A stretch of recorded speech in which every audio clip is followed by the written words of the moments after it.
सही नहीं है, महलू मठाई तो दही नहीं है।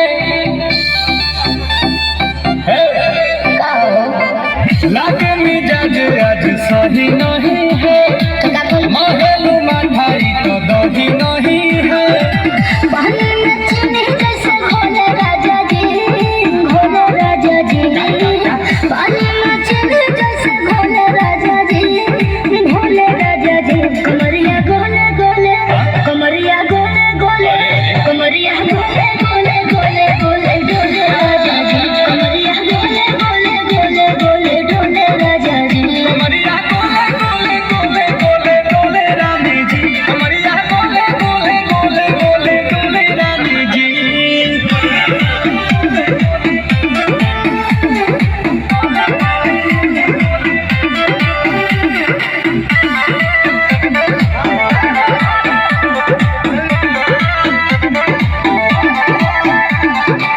Ya que